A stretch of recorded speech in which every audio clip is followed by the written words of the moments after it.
बिस्मिल्लाहिर्रहमानिर्रहीम। अस्सलामुअलैकुम।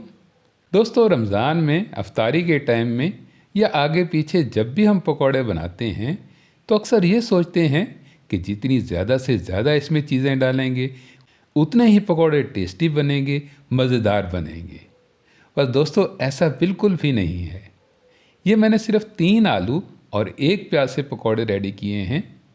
अब ये कितने करारे करारे और लजीज तरीन बने हैं ये तो अलग बात है, पर ये कितने क्रिस्पी बने हैं ये मैं आपको दिखा सकता हूँ।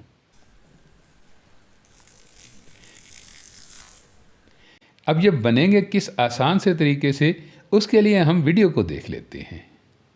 अब सबसे पहले तो ये देखिए कि आलू को जो मैंने कट किया है वो आम रूटीन से थोड़ा सा हटकर कट किया है। मैंने इसके पतले पतले से स्लाइसेस बनाए हैं। इसकी मोटाई अगर चेक करें तो ये काफ़ी स्लिम स्मार्ट सी है, और ये ऐसा इसलिए है कि इसके हमने लच्छे से बनाने हैं। बिल्कुल बारीक बारीक से कट करने हैं और रखना इनको लंबाई के रुख पर ही है। अब आगे पीछे तो जब हम पकोड़े बनाते हैं तो आलूओं को स्लाइसेस शेप में ही कट करते हैं या क्यूब से बना लेते हैं, पर दोस्तों इस रेसिपी में ऐसा नहीं है। और रीज़न इसकी ये है कि हमने आलूओं के लच्छेदार पकोड़े बनाने हैं, और लच्छे बनेंगे ऐसे पतले पतले से बारीक फिंगर कट से। और ऐसा नहीं है कि इनको कट करने में आपको बहुत ज़्यादा टाइम लगेगा, बल्कि आप 3-3, 4-4 पीसेस को इकट्ठा रख के एक ही बारी में कट कर सकते हैं। मैंने ये सिर्फ 2-3 मिनट में ही कट किए हैं, और कट करने के बाद इनको सीधा ही डाल दिया है एक बाउल में। आलूओं में काफ़ी स्टार्च होता है, चिपकन सी होती है, तो उसको रिमूव करने के लिए हमें इन्हें पानी से धोना होगा। और पानी से धोने के लिए पहले आप इन्हें थोड़ी देर के लिए पानी में डिप करके रख दीजिएगा, और इतने में कट कर लीजिएगा प्याज। अब प्याज के दोस्तों आपने स्लाइसेस ही बनाने हैं, जैसा कि हम आम रूटीन में बनाते हैं, लेकिन स्लाइसेस जो हैं ये थोड़े पतले होने चाहिए। आलूओं के लच्छेदार पकौड़े बनाने में सिर्फ 2 ही चीज़ें डलती हैं, और इन दोनों चीज़ों की कटिंग जो है ये काफ़ी मैटर करती है इनके पतले पतले से स्लाइसेस बनाने में। अब जब प्याज के स्लाइसेस आप बना लेंगे तो अब आपने एक छोटा सा काम और करना है। इस कट किए हुए प्याज की कलियों को आपने बिल्कुल अलग अलग कर लेना है, और ऐसा करना भी कोई मुश्किल नहीं है।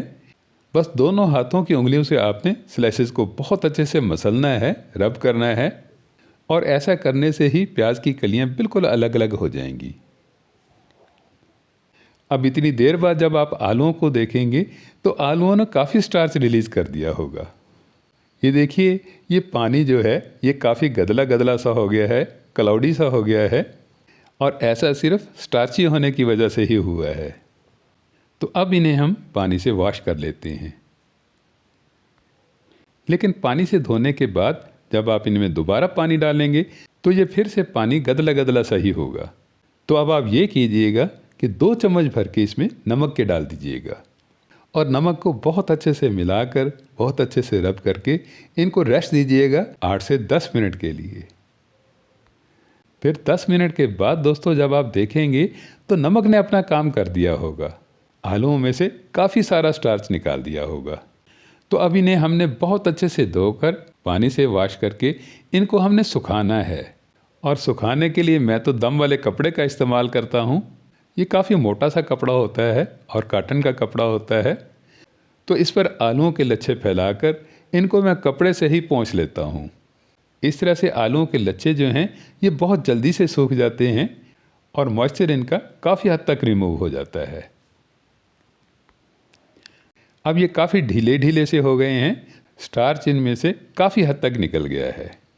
तो अब क्विकली आलू के पकौड़े बनाने के लिए आप इसमें बेसन डालिएगा, और बेसन भी आपने कोई बहुत ज़्यादा नहीं लेना है, बस शुरू में तो आप 2 चम्मच ही डालिएगा, और बेसन को बहुत अच्छे से मिलाकर कि जब बेसन की लेयर आलूओं के ऊपर बहुत अच्छे से लग जाए तभी आपने 2 चम्मच भरकर इसमें कॉर्नफ्लावर के डाल देने हैं। दोस्तों, कॉर्नफ्लावर और बेसन के डालने से आलूओं के स्लाइसेस जो हैं ये अलग अलग से हो जाएंगे, और इन पर बेसन की और कॉर्नफ्लावर की कोटिंग सी हो जाएगी, और इस कोटिंग की वजह से पकौड़े आपके क्रिस्पी बनेंगे और क्रंची रेडी होंगे। अब स्पाइसेस में दोस्तों कोई बहुत ज़्यादा आपको मिर्चें डालने की ज़रूरत नहीं है। अब स्पाइसेस में दोस्तों वही रेगुलर मसाले ही चलेंगे जो आम तौर पर सारे पकौड़ों में ही डालते हैं, यानी 1 टेबलस्पून लाल मिर्च पाउडर, 1 टेबलस्पून नमक और थोड़ी सी हल्दी। अब इन तीनों चीज़ों को आपने बहुत अच्छे से मिलाना है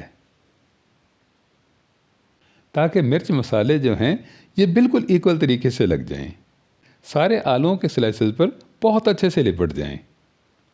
फिर जब ऐसा हो जाए तभी आपने इसमें खुशबू वाले मसाले डालने हैं। और खुशबू वाले मसालों में सबसे पहले भुना कुटा ज़ीरा आएगा 1/2 टीस्पून, और 1/2 टीस्पून ही आपने डाल लेना है इसमें गरम मसाला पाउडर, और थोड़ी सी काली मिर्च भी डाल लीजिएगा, ऐसे 1/4 टीस्पून के करीब करीब में। दोस्तों अब आप ये देख ही रहे होंगे कि बेसन और कॉर्नफ्लावर डालने से, मिर्च मसाले डालने से आलूओं के लच्छे जो हैं ये बिल्कुल सूखे सूखे से हो गए हैं। तो अब इनको मॉइस्चराइज़ करने के लिए, थोड़ा नमी देने के लिए हम इनमें प्याज़ों की कलियां डालेंगे।